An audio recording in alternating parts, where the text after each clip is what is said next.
வாசிக்க போகிறோம். ஏசாயா தீர்க்கதரிசன புத்தகம் 12ஆம் அதிகாரம் கடைசி 6வது வசனத்தை நான் வாசிக்க இருக்கிறோம். சீயோனில் வாசமாய் இருக்கிறவளே, நீ சத்தமிட்டு கம்பீரி, இஸ்ரவேலின் பரிசுத்தர் உன் நடுவில் பெரியவராய் இருக்கிறார். அல்லேலூயா. அப்போ ஆண்டவருடைய வார்த்தை சொல்லப்படுகிறதை நம்ம பார்க்கிறோம். இங்கே சீயோனில் வாசமாய் இருக்கிறவளே என்றார்கள். சீயோனில் வாசமாய் இருக்கிறவளே, இனி செய்ய நீ சத்தமிட்டு கம்பீரி என்றார்கள். எப்படி கம்பீரிக்கணுமா? சத்தமிட்டு கம்பீரி. அப்போ உன் சத்தத்தை என்ன செய்யாத, அடக்கி கொள்ளாத என்றார். உன் சத்தத்தை என்ன செய்யாத, அடக்கி கொள்ளாதே, உன் சத்தமிட்டு நீ செய்ய கம்பீரிக்கணும் என்றார்கள். அல்லேலூயா. அப்போ இங்கு சொல்லுகிறார், இஸ்ரவேலின் பரிசுத்தர் என்றார்கள். இஸ்ரவேலின் பரிசுத்தர். இப்ப இஸ்ரவேலின் பரிசுத்தர் எங்க இருக்கிறார்கள்? எங்க இருக்கிறார்? நம்முடைய நடுவில் இருக்கிறார். அல்லேலூயா. எங்க இருக்கிறாருங்க? நம்முடைய மத்தியில அவர் இருக்கிறாரு. அல்லேலூயா. இந்த இஸ்ரவேலின் பரிசுத்தர் உன் நடுவில் அவர் எப்படி இருக்கிறாரா? பெரியவரா இருக்கிறார். சாதாரணமானவர் அல்ல. எப்படி இருக்கிறாரு? பெரியவர். அப்போ நம்முடைய தேவன் எல்லாரிலும் பெரியவர் என்று சொல்லப்பட்டிருக்கு. எல்லாரிலும் எப்படி உள்ளவர்? பெரியவர். அவரை போல பெரிய ஒரு தெய்வம் உலகத்துல இல்லவே இல்லைங்க. என்ன, நம்முடைய தேவனை போல ஒரு பெரிய தெய்வம் உலகத்துல இல்லை. ஆனா வேதம் சொல்லுவது எல்லா தேவர்களிலும் பெரியவர் என்றார்கள். எதுல? எல்லா தேவர்களிலும் நம்முடைய தேவன் பெரியவர். அப்ப அந்த பெரிய தேவன் அவர் எங்க இருக்கிறாருன்னா நம்முடைய மத்தியில இருக்கிறாரு. அல்லேலூயா. உன் குடும்பத்துல இருக்கிறாரு. எங்க இருக்கிறாருங்க? உன் குடும்பத்துல இருக்கிறாரு. உன்னுடைய தொழில இருக்கிறாரு. நீர் கையிட்டு செய்கிற அந்த தொழில்ல உன் தேவன் அங்க பெரியவராகவே இருக்கிறார். அல்லேலூயா. உன்னுடைய வியாபாரத்துல இருக்கிறாருங்க. அல்லேலூயா. உன்னுடைய வியாபாரத்திலும் கூட அப்படியே நினைஞ்சு போயிருக்குதா? அல்லது வியாபாரம் அப்படியே சோர்ந்து போயிருக்குதா? ஐயோ, ஒரு வியாபாரமே எனக்கு ஆவலன்னு சொல்றியா? ஆனா வியாபாரத்துல கர்த்தர் உனக்கு பெரியவராய் இருக்கிறார். அல்லேலூயா. ஆமென். ஆண்டவரே, என்னுடைய வியாபாரத்துல அவர் பெரியவராய் இருக்கிறார்னு சொன்னா, என் குடும்பத்துல என் தேவன் பெரியவராய் இருக்கிறார்னு சொன்னா, உன் வாழ்க்கையில உண்மையாக எல்லாமே நடக்கும். அல்லேலூயா. அவர்தான் உன்னுடைய குடும்பத்துக்கு தலைவரா இருக்கிறார். அவர்தான் உன்னுடைய குடும்பத்துக்கு முதல்வரா இருக்கிறார். அவர்தான் உன் குடும்பத்துக்கு ஆலோசகராய் இருக்கிறார். அவரை போல ஒரு தெய்வம் உலகத்துல இல்லவே இல்லைன்னு சொல்லி நாம பார்க்கிறோம். ஆகியனால கர்த்தருடைய பிள்ளைகளாகிய இந்த 12வது மாதத்துல இது முதல் தேதியில முதல் ஜாமத்துல கர்த்தர் நம்மளை கொண்டு வந்திருக்கிறார். அல்லேலூயா. இன்றைக்கு எத்தனையோ பேர்கள் இயற்கையின் சூழ்நிலைகளை பார்த்து என்ன செய்திருக்கிறார்கள்? மயந்து வீட்டில் இருக்கிறாங்க இல்லவா? ஆனா ஆண்டவர் அநேகரை கொண்டு செய்கிறதுல கொஞ்சம் பேரை கொண்டு செய்ய அவருக்கு வல்லமை உள்ள தேவனா இருக்கிறார். அல்லேலூயா. ஆமென். ஆண்டவர் கொஞ்சம் பேரை கொண்டு ஆண்டவர் செய்ய அவர் வல்லமையுள்ள தேவனாய் இருக்கிறார் என்று சொல்லப்பட்டு இருக்கிறதை பார்க்கிறோம். இன்றைக்கு அநேக ஜனங்கள், எத்தனையோ லட்சக்கணக்கான ஜனங்கள் இந்த பகுதியில நம்ம பார்க்கிறோம். எத்தனை ஆயிரக்கணக்கான ஜனங்களை பார்க்கிறோம். இன்னைக்கு எல்லாம் என்ன செய்கிறார்கள்? இந்த இயற்கை சூழ்நிலை நிமித்தமாக எல்லாம் அப்படியே மூடிட்டு, எல்லாம் ஒரு காத்து கூட உள்ள வராத அளவுக்கு எல்லாம் மூடிட்டு என்ன பண்றாங்க? எல்லாம் கமகமன்னு தூங்கி கொண்டு இருக்காங்க. ஆனா நாம எங்க இருக்கிறோம்? நம்ம எங்க இருக்கிறோம்? இஸ்ரவேலின் பரிசுத்தராகிய தேவனோடு கூட இருக்கிறோம். அல்லேலூயா.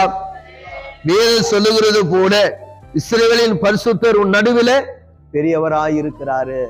அந்த பெரியவரோடு கூட நம்ம இன்னைக்கு இணைந்து அவரை துதித்து கொண்டு இருக்கிறோம், ஆராதித்து கொண்டு இருக்கிறோம், அவருடைய சமூகத்தை அனுபவிச்சு கொண்டு இருக்கிறோம், அவருடைய வல்லமையினால நிரப்பி கொண்டு இருக்கிறோம், அவருடைய அபிஷேகத்தினால நிரப்பப்பட்டு கொண்டு இருக்கிறோம். இந்த புதிய மாதத்துல நமக்கு மகிழ்ச்சியாக கர்த்தர் நமக்கு தந்து இருக்கிறார். அல்லேலூயா. 86ஆம் சங்கீதத்துல ஒரு வார்த்தையை நான் வாசிக்கும் போது அங்க சொல்லுகிறத நம்ம இங்க பார்க்கிறோம். 86ஆம் சங்கீதம் 1வது வசனத்துல சொல்றாங்க, கர்த்தாவே உம்முடைய செவியை சாய்த்து என் விண்ணப்பத்தை கேட்டருளும், நான் சிறுமையும் எளிமையுமானவன். பாருங்க, தாவீது சொல்றாரு, நான் சிறுமையும் எளிமையமான. ஆண்டவரே, என்னால எதையும் செய்ய முடியாதுப்பா. என்ன, என்னால அந்த அளவுக்கு எனக்கு என்ன இல்ல, பலம் இல்ல, வசதி இல்ல, என்ன எனக்கு யாரும் உதவி செய்வதற்கு மனிதர்கள் யாருமே இல்ல. ஆண்டவரே, நீங்க தான்பா அப்படின்னு சொல்லி என்ன பண்றாங்க? தாவீது தேவனை நோக்கி பார்க்கிறான். அதான் சொல்றாங்க, நான் யாரு? நான் சிறுமையும் எளிமையுமானவன். அல்லேலூயா. அந்த சிறுமையும் எளிமையான இடத்துல ஆண்டவர் இருக்கிறாருங்க. அல்லேலூயா. நான் பெரியவன், என்ன நான் இப்படி இருக்கிறேன், நான் என்னால எல்லாம் செய்ய முடியும் என்ற இடத்துல ஆண்டவரே இருக்கவே மாட்டாருங்க. அல்லேலூயா. தாவீது நல்ல ஒரு பாடத்தை கற்றுக்கொண்டாருங்க தன்னோட வாழ்க்கையில. தாவீது கற்றுக்கொண்ட ஒரு நல்ல பாடம் என்னன்னா, கர்த்தாவே உமது செவியை சாய்த்து என் விண்ணப்பத்தை கேட்டருளும். என் விண்ணப்பத்தை கேட்டருளும். ஆண்டவரே, என் விண்ணப்பம் ஆண்டவரே ஒரு நாள் என்ன செய்யக்கூடாதுங்க, தவறி போயிடக்கூடாது. ஆண்டவரே, ஜபத்தை கேட்காம போயிடாதீங்கப்பா. என்ன செய்ய, ஜபத்தை கேட்கணும். ஆண்டவரே, நீ கேட்காவிட்டா யாரு என் ஜபத்தை கேட்பார்கள்? ஆண்டவரே, நான் யார் இடத்துல போய் என்னுடைய காரியத்தை சொல்ல முடியும்? என் பாரத்தை யார் இடத்துல சொல்ல முடியும்?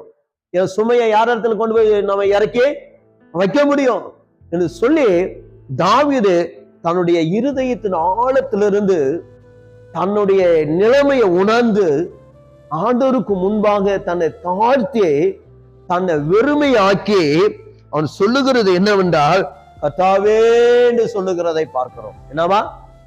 கர்த்தாவே உமது செவியை சாய்த்து, உமது செவியை சாய்த்து என் விண்ணப்பத்தை கேட்டருளும். என் விண்ணப்பத்தை கேட்டருளும். அந்த ஏழ்மையானவன், சிறுமையானவன், ஆண்டவரே இந்த சிறுமையை எளிமையானுடைய ஜபத்தை கேட்டருளும். ஆண்டவரே, எனக்கு அந்த அளவுக்கு வசதி இல்லை, எனக்கு வசதி வாய்ப்பு இல்லை, எனக்கு பணமும் பொருளும் இல்லை, ஏன்னா ஆள் பலம் கிடையாது, என்ன எனக்கு எந்த உதவியும் கிடையாது. ஆண்டவரே, என் விண்ணப்பத்தை கொஞ்சம் கேட்டருங்கப்பா. நான் யார் இடத்துல போய் என்னுடைய குறைகளை சொல்ல முடியும்? என் பாரங்களை யார் இடத்துல சொல்ல முடியும்? என் சூழ்நிலை யார் இடத்துல சொல்ல முடியும்? ஆண்டவரே, உம்மிடத்தில் தாமா சொல்ல முடியும். ஆண்டவரே, இந்த சிறுமையை ஆண்டவரே நீர் கண் நோக்கி பாரும்.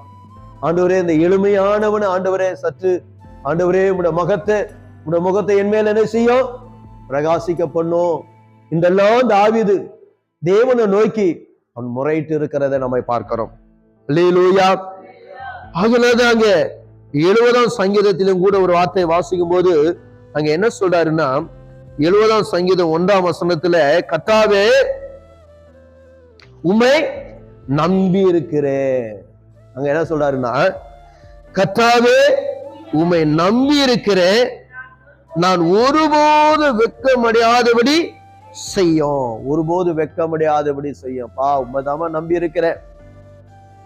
இந்த சிறுமையும் இந்த எளிமையமானவன் யாரை நம்பி இருக்கிற? உண்மைதான் நம்பி இருக்கிறேன். ஆண்டவரே, உண்மை விட எனக்கு யாருமே இல்லை. ஆண்டவரே, உண்மை விட எனக்கு இந்த பூமியில யாருமே அவ்வளவு உயர்ந்தவர்கள் இல்லை, பெரியவர்கள் அல்ல. நீதான் எனக்கு எல்லாவற்றுக்கும் பெரியவராய் இருக்கிறீர். அல்லேலூயா. ஆண்டவரே, யாரிடத்துல நான் போக முடியும்? நான் யார் இடத்துல போக முடியும்? உம்மை தவிர. ஆண்டவரே, உம்மை விட யார் இடத்துல நானு போக முடியும் என்று சொல்லி தாவீது சொல்லுகிறான். அங்க வாசிக்கும் போது, கர்த்தாவே உம்மை நம்பி இருக்கிறேன். யாரை நம்பி இருக்கிறேன்? கர்த்தாவே உம்மை நம்பி இருக்கிறேன், ஒருபோது வெட்கமடையாதபடி செய்யும். நான் ஒருபோது வெட்கம் அடையக்கூடாதுப்பா. மனிதர்கள் மத்தியில நான் வெட்கப்படக்கூடாது, உலகத்தார் மத்தியில நான் வெட்கப்படக்கூடாது, பிரஜாரிகள் மத்தியில வெட்கப்படக்கூடாது, சத்துருகள் மத்தியில நான் வெட்கப்படக்கூடாது. ஆண்டவரே, என்ன பிரகாசமா பார்க்கிற இடத்துல நான் என்ன செய்யக்கூடாது? வெட்கப்படக்கூடாது. ஆண்டவரே, என்னை ஏளனமாய் பார்க்கிற இடத்துல நான் வெட்கமடையக்கூடாது என்று சொல்லி தாவீது கர்த்தரிடத்திலே விண்ணப்பத்தை ஏறெடுக்கிறதை பார்க்கிறோம். எனக்கு அன்பானவர்களே, இந்த கால வேளையில உங்களுடைய ஜெபத்தை கர்த்தர் கேட்க வல்லமை உள்ளவராய் இருக்கிறார். உங்களுடைய ஜெபத்தை தள்ளாதவராய் இருக்கிறார். உங்களுடைய ஜெபத்துக்கு கர்த்தர் தன்னுடைய செவி சாய்க்கக்கூடிய தேவனாய் இருக்கிறார். அல்லேலூயா, அல்லேலூயா, அல்லேலூயா. கர்த்தர் உங்களுடைய வாழ்க்கையில ஒரு பெரிய அற்புதங்களை கர்த்தர் செய்ய வல்லமை உள்ளவராய் இருக்கிறார். ஆகினால்தான் வேதத்துல வாசிக்கும் போது 31ஆம் சங்கீதத்துல ஒரு வார்த்தையை வாசிக்கிறோம் பாருங்க. அங்க என்ன சொல்லுகிறார்னா, 31ஆம் சங்கீதம் 1வது வசனத்துல அங்க சொல்லப்படுகிறது, கர்த்தாவே உம்மை நம்பி இருக்கிறேன், நான் ஒரு காலம் வெட்கமடையாதபடி செய்யும் உன் நீதி நிமித்தம். அல்லேலூயா. தாவீது சொல்ற, நீ நீதி உள்ள தேவன், உண்மை உள்ள தேவன், ஆகையினால் உம்முடைய நீதி நிமித்தம் என்ன செய்யும்? விடுவியும். ஆண்டவரே, நான் விடுவிக்கப்பட வேண்டும், எனக்கு ஒரு விடுதலை கிடைக்கணும். ஆண்டவருடைய வாழ்க்கையில் ஒரு விடுதலை கிடைக்கணும், என் குடும்பத்தில் ஒரு விடுதலை கிடைக்கணும், என் தொழிலில் ஒரு விடுதலை கிடைக்கணும், என் வியாபாரத்தில் ஒரு விடுதலை கிடைக்கணும். ஆண்டவரை எடுக்கிற காரியங்களில் ஒரு விடுதலை நான் பார்க்கணும்.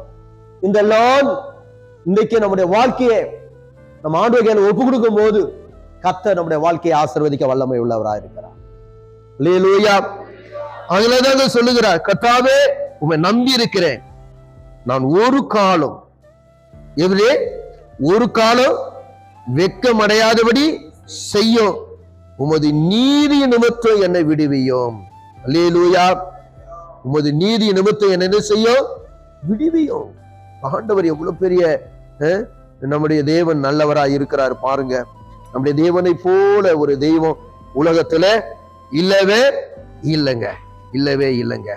70ஆம் சங்கீதத்தை வாசிக்கும் போது என்ன சொல்றாருன்னா, 70ஆம் சங்கீதம் 5ஆம் வசனத்துல சொல்றாரு, நானும் சிறுமையும் எளிமையமானவன், தேவனே என்னிடத்திலே தீவிரமாய் வாரும், நீரே என் துணையும் என்னை விடுவிக்கிறவருமானவர், கர்த்தாவே தாமதியாய்.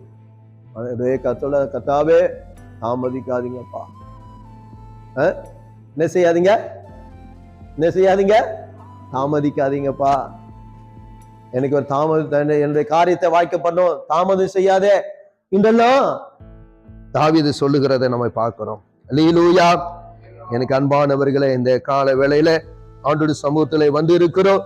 நானும் சிறுமையும் எளிமையமானவன். எளிமையமானவா, என்ன இந்த எளிமையை கொஞ்சம் நினைச்சு பாருங்கப்பா, இந்த சிறியவனை கொஞ்சம் நினைச்சு பாருங்கப்பா. அப்போஸ்தலன் பவுல் சொல்ல போற, எல்லாரிலும் நானு சிறியவன் என்று சொல்லுகிறார். எல்லாரிலும் நான் ஒரு சிறியவன் என்று அப்போஸ்தலன் சொல்லுகிறது போல இந்த கால வேளையில நாம கூட சொல்லுவோம், கர்த்தருக்கு முன்பாக, ஆண்டவரே என்னை மேன்மை பாராட்டுவோ, என்னை மெச்சிக்கொள்ளவோ, நான் உயர்ந்தவன்னு சொல்லுவோம், எனக்கு எல்லாம் வசதி வாய்ப்பு இருக்குன்னு சொல்லுவோம், என்னிடத்துல ஒண்ணுமே கிடையாதப்பா, நான் ஒரு எளிமையும் சிறுமையுமானவன். ஆண்டவரே என் மேல கிருபையாய் இறங்கும், என் மேல தயவாய் இறங்கும். ஆண்டவரே இந்த கால வேளையில ஒரு விசை என்னை தாழ்த்துகிறேன்னு சொல்லுவாயானால் இந்த 12ஆம் மாதம் உனக்கு மிகுந்த ஆசீர்வாதமான மாதமா இருக்கும், உனக்கு நல்ல ஒரு சந்தோஷமான மாதமா இருக்கும், உனக்கு ஒரு புகழ்ச்சியான மாதமா இருக்கும், உன் வாழ்க்கையில ஒரு பெரிய வெற்றியை காணக்கூடிய ஒரு மாதமா இருக்கும் என்பதுல சந்தேகமே இல்லை. கர்த்தர் உங்களை ஆசீர்வதிப்பாராக. கண்களை மூடி ஒரு நிமிடம் நம்ம ஜெபம் பண்ணலாமா? ஆண்டவர் நமக்கு நல்லவராய் இருக்கிறார். கண்களை மூடுவோம். இந்த வாக்கு தத்தத்தை கர்த்தனுடைய வாழ்க்கையிலே நிறைவேற்ற வல்லமை உள்ளவராய் இருக்கிறார். கர்த்தர் நல்லவராய் இருக்கிறார். கர்த்தர் போதுமானவராய் இருக்கிறார். பரலோக பிதாவே, நன்றியோடு ஸ்தோத்திரிக்கிறோம்ப்பா. வானத்தையும் பூமியை உண்டாக்கின கர்த்தரிடத்திலிருந்து எங்களுக்கு ஒத்தாசை வரும் என்று சொல்லப்பட்டு இருக்கிற வார்த்தைகளுக்காக ஸ்தோத்திரப்பா. ஆண்டவரே, உடைய வார்த்தை ஒன்றும் தவறி போவது இல்லை. உடைய வாக்கு தத்தங்கள்லாம் நிறைவேற்றுகிற எங்க தேவன். இதோ ஆண்டவரே, இந்த முதல் ஜாமத்துல ஆண்டவரே நம்முடைய சமூகத்துல வருகிறோம். இந்த 11 மாதங்களாய் பாதுகாத்த எங்க தேவன் இந்த 12வது மாதத்துல இந்த முதல் நாளிலே முதல் ஜாமத்துல இவருடைய சமூகத்துல கடந்து வந்து இருக்கிற ஆண்டவரே, இந்த சிறியவனை நோக்கி பாங்கப்பா, இந்த எளிமையை அவனை நோக்கி பாருங்கப்பா. ஆண்டவரே, நீர் இஸ்ரவேலின் பரிசுத்தர், நீர் எங்களை மத்தியிலே பெரியவராய் இருக்கிறீர். நீர் எங்களை மத்தியிலே பெரியவராய் இருக்கிறீர். எங்க தேவன் பரிசுத்தமுள்ள தேவன், எங்க தேவன் அன்புள்ள தேவன், எங்களை அரவணைக்கிற தேவன், எங்களை தேற்றுகிற தேவன், எங்களை கரம்பிடித்து நடத்துகிற தேவன். உடைய கரத்துல இந்த நாளில எங்களை ஒப்படைக்கிறோமா. இந்த நாளில் ஆண்டவரே, உடைய கரங்களை எங்களை ஒப்பு கொடுக்கிறோம். இந்த மாதம் முழுவதும் ஆண்டவரே எங்களை நடத்த வேண்டும் என்று சொல்லி செபிக்கிறோம்பா.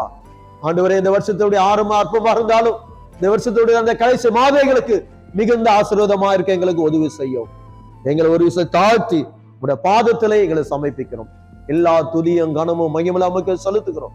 ஆண்டவரே, இந்த கால வேளையில கூட ஆண்டவரோட பிள்ளைகளுக்கு தாவி கொண்டு வந்துதானே இந்த பிள்ளைகளுக்காக ஸ்தோத்திரம் ஆண்டவரே. ஆண்டவரே, இந்த இரவு ஜெபத்தை பிள்ளைகளை வாஞ்சித்து வந்து இருக்கிறார்கள், உங்களை நேசித்து வந்து இருக்கிறார்கள். ஆண்டவரே, இந்த பிள்ளைகளுக்கு இதற்குரியதான பலனை என் தேவன் நிறைவா தரப்போறதுக்காக ஸ்தோத்திரம். ஆண்டவருடைய கரங்களை அர்ப்பணிக்கிறோம். ஆண்டவரே, இன்னைக்கு காலை நடக்கிறதான பரிசுத்த ஆராதனையை எங்களுக்கு ஆசீர்வாதமாக்கி தாரும். இந்த நாமத்துல மகிமைப்படட்டும். எல்லா தடைகளை நீக்கி இந்த கால ஆராதனைக்கு கொண்டு வாங்க. ஆண்டவர் இயற்கை சூழ்நிலையில் எங்களுக்கு சாதகமாக்கி அனுகூலமாக்கி தர வேண்டும் என்று சொல்லி கரத்தில் அர்ப்பணிக்கிறோம். எல்லா துதியும் கனமும் மகிமையும் நமக்கு செலுத்துகிறோம். இயேசுவின் நாமத்துல கேட்கிறோம் பிதாவே. என் ஆத்துமாவே கர்த்தரை ஸ்தோத்திரி, என் முழு உள்ளமே பரிசுத்த நாமத்தை ஸ்தோத்திரி. என் ஆத்துமாவே கர்த்தரை ஸ்தோத்திரி, கர்த்தர் செய்த சகல உபகாரங்களையும் மறவாதே. ஆமென். நம்முடைய கர்த்தராகிய இயேசு கிருபையும் பிதாவாகிய தேவனுடைய அன்பும் பரிசுத்த ஆவியானுடைய அன்யோன்ய ஐக்கியமும் காவலும் சமாதானமும் சந்தோஷமும் நாம் அனைவரோடும் வராம தடப்பட்டு இருக்க தேவ பிள்ளைகளோடும் இந்த மாதம் முழுவதும் கர்த்தர் நம்மோடு கூட இருப்பாராக. அல்லேலூயா, அல்லேலூயா, அல்லேலூயா. ஆமென். கர்த்தர் உங்களை ஆசீர்வதிப்பார். சோத்திரம், சோத்திரம், சோத்திரம், சோத்திரம்.